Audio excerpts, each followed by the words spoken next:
Masa pemerintahan Presiden Abdurrahman Wahid. Abdurrahman Wahid, yang dikenal dengan panggilan Gus Dur, terpilih menjadi Presiden Republik Indonesia keempat pada tanggal 20 Oktober 1999. Terpilihnya Gus Dur sebagai presiden tidak lepas dari keputusan MPR yang menolak laporan pertanggungjawaban Presiden B.J. Habibie berkat dukungan partai-partai Islam yang tergabung dalam Poros Tengah. Abdurrahman Wahid mengguguri calon presiden lain, yakni Megawati Soekarno Putri dalam pemerintahan presiden yang dilakukan melalui pemungutan suara dalam rapat paripurna ke-13 MPR. Megawati Soekarno Putri sendiri terpilih menjadi wakil presiden setelah mengguguri Hamzahas dalam pemilihan wakil presiden. Melalui pemungutan suara pula, ia dilantik menjadi wakil presiden pada tanggal 21 Oktober 1999. Perjalanan pemerintahan Presiden Abdurrahman Wahid dalam melanjutkan cita-cita reformasi diawali dengan membentuknya Kabinet Persatuan Nasional. Kabinet ini adalah kabinet koalisasi dari partai-partai politik yang sebelumnya menyusung Abdurrahman Wahid. Di awal pemerintahannya, Presiden Abdurrahman Wahid membubarkan dua departemen, yakni Departemen Penerangan dan Departemen Sosial dengan alasan perampingan struktur pemerintahan. Selain itu, pemerintahan berpandangan bahwa aktivitas yang dilakukan oleh kedua departemen tersebut dapat ditangani oleh masyarakat sendiri. Dari sudut pandang politik, pembubaran Departemen Penerangan merupakan salah satu upaya untuk melanjutkan reformasi bidang sosial dan politik. Mengingat departemen ini merupakan salah satu alat pemerintah Orde Baru dalam mengendalikan media massa, terutama media massa yang mengkritisi kebijakan pemerintah. Pembubaran Departemen Penerangan dan Sosial diiringi dengan pembentukan Departemen Eksplorasi Laut melalui keputusan Presiden nomor 33/M tahun 1999 tanggal 26 Oktober 1999. Sedangkan penjelasan mengenai tugas dan fungsi termasuk susunan organisasi dan tata kerja departemen ini tertuang dalam keputusan Presiden nomor 136 tahun 1999 tanggal 10 November 1999. Nama departemen ini berubah menjadi Departemen Kelautan dan Pernikahan atau DKP berdasarkan keputusan Presiden nomor 165 tahun 2000 tanggal 23 November 2000. Pembentukan departemen ini memiliki nilai strategis mengingat hingga masa pemerintahan Presiden B.J. Habibie. Reformasi bidang hukum dan pemerintahan. Pada masa pemerintahan Abdurrahman Wahid, MPR melakukan amedemen terhadap UUD 1945 pada tanggal 18 Agustus 2000. Amedemen tersebut berkaitan dengan susunan pemerintahan Negara Kesatuan Republik Indonesia yang terdiri atas pemerintahan pusat, provinsi, kabupaten, dan kota. Amedemen ini sekaligus mengubah pelaksanaan proses pemilihan umum berikutnya, yakni pemilihan hak suara dapat memilih langsung wakil-wakil mereka di tiap tingkat Dewan Perwakilan tersebut.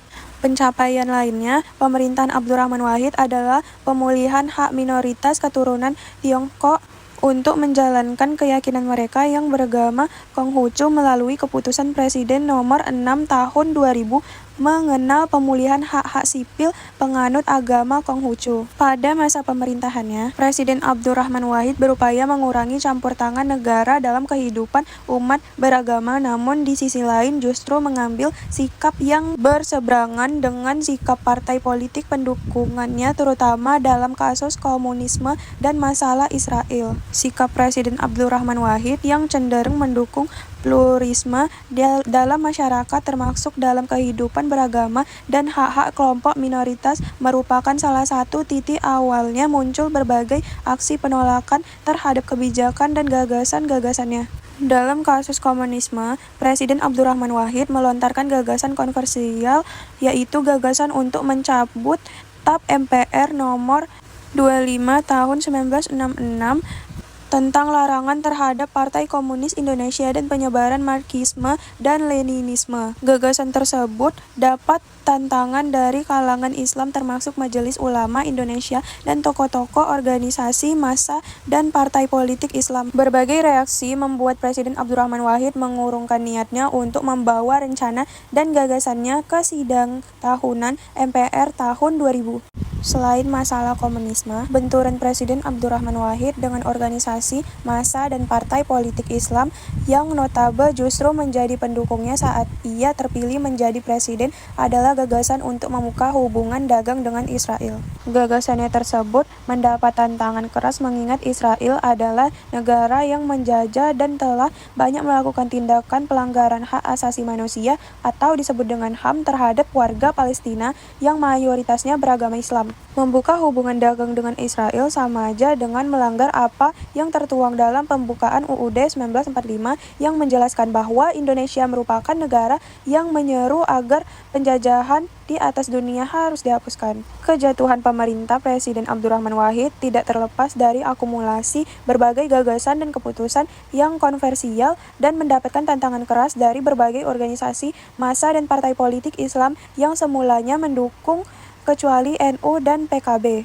Kepercayaan masyarakat terhadap Presiden Abdurrahman Wahid dan jajaran pemerintah semakin menipis seiring dengan adanya dugaan bahwa Presiden terlibat dalam pencairan penggunaan dana yayasan dana kesejahteraan karyawan Buglon sebesar 35 miliar rupiah dan dana bantuan Sultan Brunei Darussalam sebesar 2 juta dolar US. DPR akhirnya membentuk panitia khusus atau pansus untuk melakukan penyelidikan keterlibatan Presiden Abdurrahman Wahid dalam kasus tersebut. Asirein Protes 1 pada tanggal 1 Februari 2001 DPR menyetujui dan menerima hasil kerja pansus. Keputusan tersebut diikuti dengan memorandum yang dikeluarkan DPR berdasarkan Tab MPR nomor 3/MPR/1978 pasal 7 mengingatkan bahwa Presiden telah melanggar haluan negara yaitu melanggar UUD 1945 pasal 9 tentang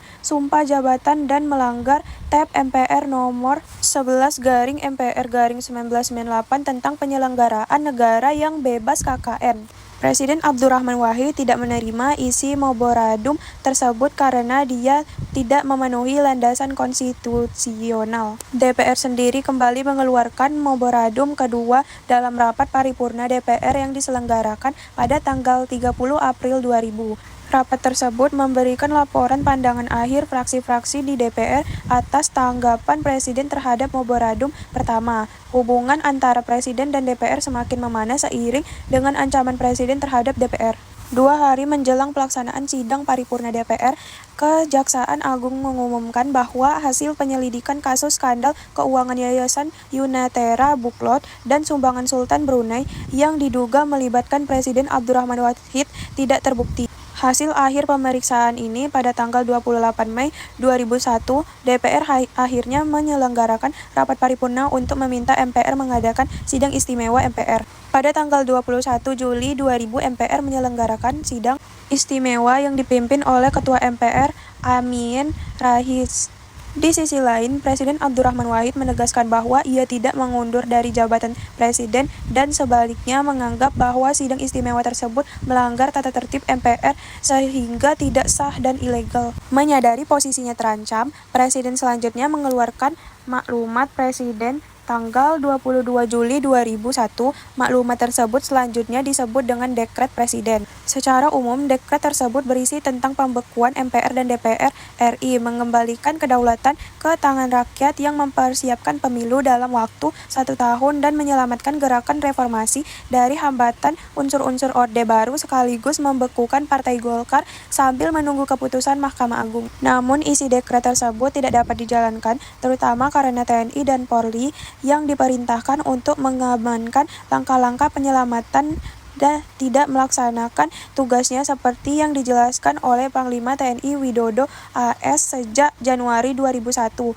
Baik TNI maupun Polri konsisten untuk tidak melibatkan diri dalam politik praktis. Sikap TNI dan Polri tersebut turut memuluskan jalan bagi MPR untuk kembali menggelarkan sidang istimewa dengan agenda pemandangan umum fraksi-fraksi atas pertanggungjawaban Presiden Abdurrahman Wahid yang dilanjutkan dengan pemungutan suara untuk menerima atau menolak rancangan ketetapan MPR nomor 2/MPR/2001 tentang pertanggungjawaban Presiden Abdurrahman Wahid dan rancangan ketetapan MPR nomor 3/MPR/2001 tentang penetapan wakil Wakil Presiden Megawati Soekarno Putri sebagai Presiden Republik Indonesia. Seluruh anggota MPR yang hadir menerima dua ketetapan tersebut. Presiden dianggap telah melanggar haluan negara karena tidak ikut hadir dan ia menolak untuk memberikan pertanggungjawaban dalam sidang istimewa MPR termasuk penerbitan maklumat Presiden RI. Dengan demikian, MPR berhentikan Abdurrahman Wahid sebagai Presiden dan mengangkat Wakil Presiden Megawati Soekarno Putri sebagai Presiden kelima. Popul Standonesti pada tanggal 23 Juni 2001.